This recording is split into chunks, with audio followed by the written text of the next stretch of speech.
Shalom saudaraku, jumpa lagi dalam Suara Gembala. Saudaraku, kita akan merenungkan akan satu perikop yang kita sering baca dalam Bible reading kita, yaitu Tuhan Yesus memberkati anak-anak. Menarik saudaraku, kita lihat ini di dalam Matius 19 ayat 13 sampai 15. Lalu orang membawa anak-anak kecil kepada Yesus, supaya ia meletakkan tangannya atas mereka dan mendoakan mereka. Jadi ada ayah, ibu yang ingin anaknya diberkati oleh Tuhan. Ya. Jadi pada waktu itu di tengah-tengah kesibukan Tuhan Yesus sebagai seorang rabi yang terkenal, yang banyak dikerumuni oleh orang-orang dewasa, ini orang tua membawa anak-anak kepada Tuhan Yesus ya. Akan tetapi murid-muridnya memarahi orang-orang itu. Wah, ini ganggu acaranya Tuhan, agendanya Tuhan yang mestinya hanya untuk orang dewasa, ini terganggu oleh anak-anak kecil tersebut. Ayat 14, perhatikan saudaraku. Tetapi Yesus berkata, biarkanlah anak-anak itu, janganlah menghalang-halangi mereka datang kepadaku.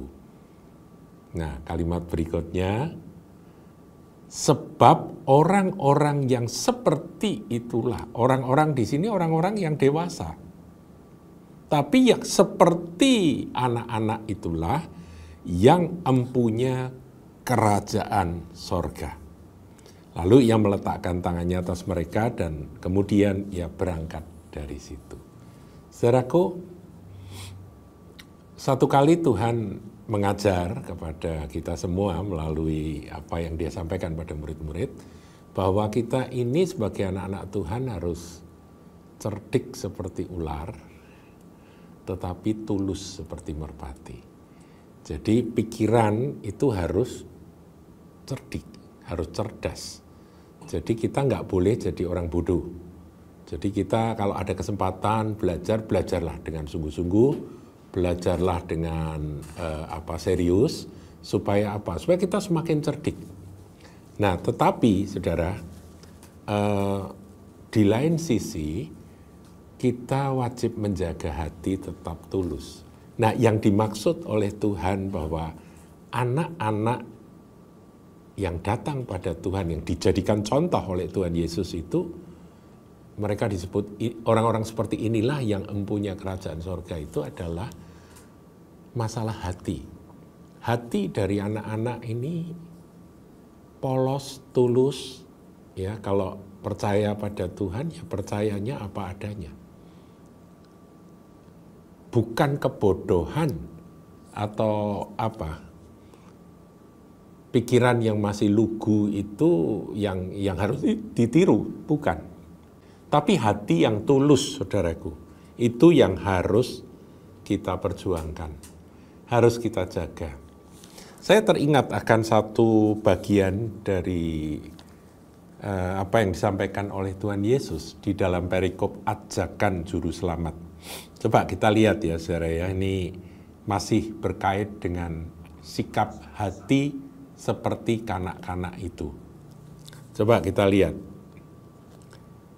Di dalam Matius 11 ayat yang ke-25 sampai 26. Judul perikopnya ajakan juru selamat. Pada waktu itu berkatalah Yesus, Aku bersyukur kepadamu Bapa Tuhan langit dan bumi, karena semuanya itu Engkau sembunyikan bagi orang bijak dan orang pandai.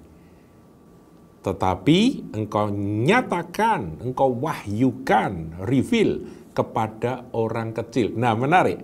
Orang kecil di sini dipakai istilah nepios dalam bahasa Yunaninya.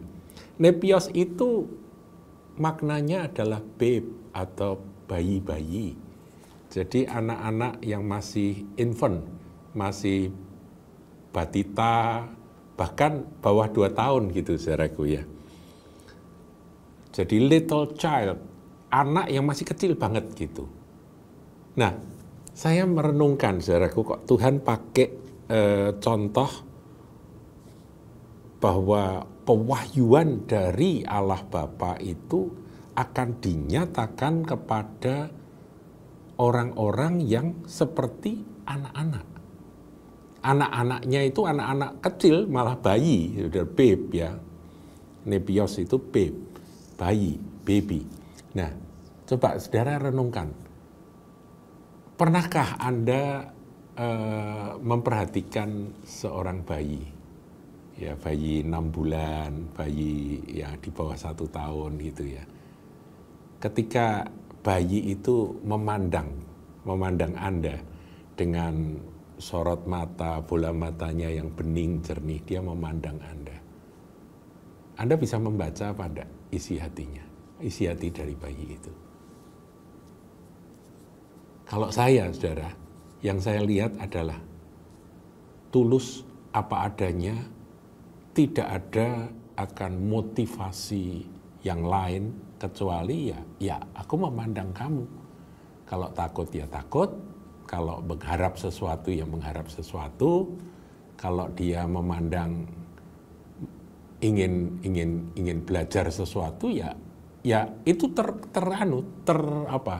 tercermin dari apa yang ada di sorot matanya itu, saudaraku.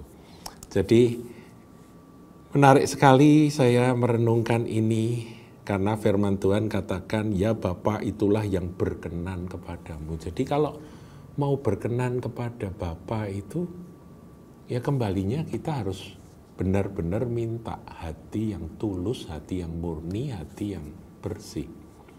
Seperti hati anak-anak kecil itu, saudara. Nah, kalau saudara perhatikan ya, ini kita coba kupas lebih dalam ya. Saya ulang ya, pada waktu itu berkatalah Yesus demikian. Aku bersyukur kepadamu Bapa, Tuhan langit dan bumi, karena semuanya itu Engkau sembunyikan bagi orang bijak dan orang pandai.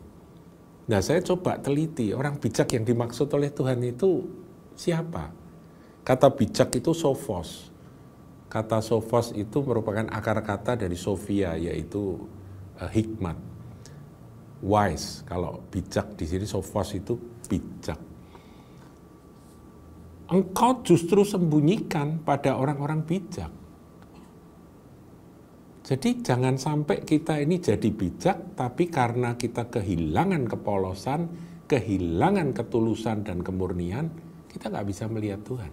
Kita nggak bisa menerima pewahyuan yang sejati dari Tuhan. Jangan sampai, saudaraku. Sebijak apapun kita, ya, menguasai ilmu filsafat, menguasai akan pengetahuan yang sedalam apapun. Yang itu kemudian dan orang pandai. Jadi orang bijak dan orang pandai kan di situ dikatakan ya. Engkau sembunyikan bagi orang bijak dan orang pandai. Orang pandai di sini coba saya teliti itu pakai kata sunetos. Nah, sunetos itu artinya apa? Artinya pandai. Pandai karena belajar. Sekali lagi, saudara, jangan salah paham. Saya suka belajar dan saya menghimbau Anda untuk menjadi anak-anak Tuhan yang suka belajar. Karena kita terus harus menambah akan pengetahuan ilahi, pengetahuan firman. Tapi sementara kita belajar, jangan sekedar memenuhi akal budi ini dengan pengetahuan-pengetahuan. Dan kalau enggak hati-hati, saudaraku, kalau enggak jaga hati, itu malah bikin orang jadi sombong. Jadi tinggi hati, merasa paling pinter, ya kemudian mulai meremehkan orang lain. Kamu nggak ngerti apa-apa, aku ini sudah belajar, aku ini sudah banyak pengetahuan, aku sudah banyak baca buku-buku, semua sudah aku kuasai. Siapa kamu itu? Nah, ini bahaya sekali. Seperti saudara pada anak kecil dengan Anda yang sudah berusia dewasa akan merasa bahwa aku punya pengalaman, aku punya masa belajar yang sudah aku lewati. Kamu kan anak kecil, kamu tuh ngerti apa? Tapi Tuhan justru pakai anak kecil yang belum pernah belajar itu sebagai contoh bahwa pewahyuan atau revelasi yang dari Bapa itu dinyatakan pada ini, Nevios ini, anak-anak kecil ini, Batita ini, bawah 3 tahun, Baduta, bawah 2 tahun, saudaraku. Yang masih kecil banget, yang belum belajar seperti kita.